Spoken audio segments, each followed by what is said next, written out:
कई बार सवाल होता है कि गणतंत्र क्या है। अब गणतंत्र को समझने के लिए आपको कुछ चीजें समझनी होंगी। हमारे इंडिया में लोकतंत्र की व्यवस्था है या लोकतांत्रिक व्यवस्था है। वैसे ही कई सारे देश हैं जहां पर लोकतांत्रिक व्यवस्था है। और लोकतांत्रिक व्यवस्था केवल एक टाइप की नहीं होती है, ये दो टाइप की होती है। एक है प्रत्यक्ष लोकतांत्रिक व्यवस्था और दूसरा है अप्रत्यक्ष लोकतांत्रिक व्यवस्था। हमारे इंडिया में अप्रत्यक्ष लोकतांत्रिक व्यवस्था को फॉलो किया जाता है। देखिए, प्रत्यक्ष में क्या होता है?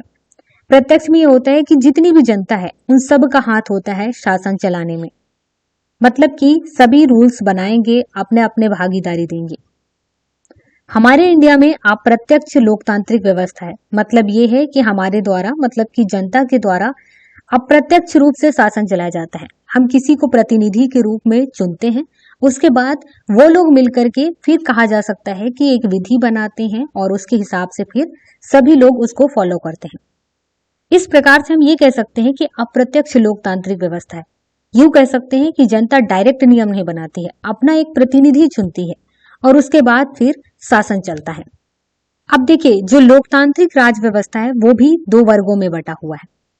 एक है राजशाही और दूसरा है गणतंत्र। राजशाही को समझना, राजशाही व्यवस्था में क्या होता है, यहाँ पर जो उसका प्रमुख है वो आमतौर पर राजा या रानी होता है। अब इसका उत्तराधिकारी कौन होगा? जाहिर सी बात है, राजा रानी के बच्चे होंगे या फिर राजा रानी के अपने जो पेरेंट्स होते हैं वो हो सकते हैं, या यूं कह सकते हो कि भाई या बहन हो सकते हैं।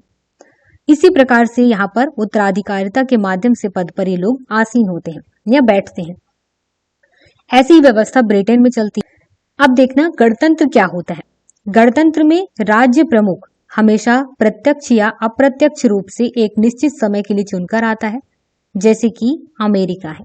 मतलब क्या हुआ, जैसे कि हमारे यहाँ जो सिस्टम चलता है उसी को समझ लीजिए। हमारे यहाँ 5 साल के लिए जो सांसद हैं या इसके अलावा जो प्रधानमंत्री हैं, जनरली ये 5 साल के लिए चुन करके आते हैं। राष्ट्रपति भी है, वो भी 5 साल के लिए चुन करके आते हैं।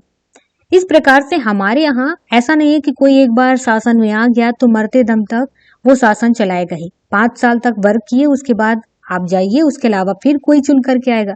इस प्रकार से सिस्टम चलता है हमारे यहाँ। इसके अलावा गणतंत्र के अर्थ में दो बातें और शामिल की गई हैं।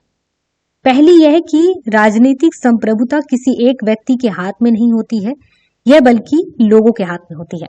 अब इस पर हमने वैसे पहले ही बात कर लिया, फिर से बात करते हैं। हमारे यहाँ इंडिया में क्या चलता है कि हम सभी लोग मिल करके किसी व्यक्ति को चुनते हैं, किसी इंसान को चुनते हैं प्रतिनिधि के रूप में और फिर उसे भेजते हैं कि जाइए शासन चलाने में अपना भागीदारी दीजिए हमारे हिस्से का। क्योंकि हमारे इंडिया में इतना पॉपुलेशन है कि एक साथ इतनी जनता तो नहीं जा सकती है नियम कानून बनाने, और एक साथ इस तरीके से सभी के सोच के हिसाब से शासन नहीं चलाया जा सकता। तो सबके लिए क्या बेहतर होगा, इसी हिसाब को सोचते हुए हमारे यहाँ अप्रत्यक्ष लोकतंत्र व्यवस्था है। अब यहाँ पर गणतंत्र की जो दूसरी बात है वो क्या है, किसी भी विशेष अधिकार प्राप्त वर्ग की अनुपस्थिति। इसका मतलब क्या होता है देखना, इसलिए हर सार्वजनिक कार्यालय बगैर किसी भेदभाव के प्रत्येक नागरिक के लिए खुला होगा। इसका मतलब ये है कि किसी को भी ऐसा अधिकार नहीं मिला हुआ है, उसे स्पेशली अधिकार नहीं दिया गया है कि तुम आओगे, अगर तुम ब्राह्मण जाति से हो, अगर तुम वैश्य जाति से हो या शूद्र जाति से हो तो आओगे यहाँ पर, और बाकी सबको नहीं आने दिया जाएगा। ये सब छोड़ दिया गया। अब हमारे यहाँ क्या है, जितने भी पब्लिक ऑफिस है वहां पर सभी जा सकते हैं, सभी के लिए बराबर नियम कानून है, जाति के और धर्म के आधार पर कोई भेदभाव नहीं है। और दूसरी बात क्या है जिस पर बात की गई है कि हमारे यहाँ जो राजनीति चलाने के लिए वो किसी एक व्यक्ति के हाथ में नहीं है, सभी जनता मिलकर के अपने अपने प्रतिनिधि को चुनेगी और उसके बाद फिर नियम कानून बनाए जाएंगे और उसके हिसाब से शासन चलाया जाएगा। तो ये है गणतंत्र से रिलेटेड इंपॉर्टेंट बात। आशा करती हूँ कि आपको गणतंत्र समझ में आ गया होगा। अगर कोई डाउट हो तो कमेंट के माध्यम से पूछ सकते हैं।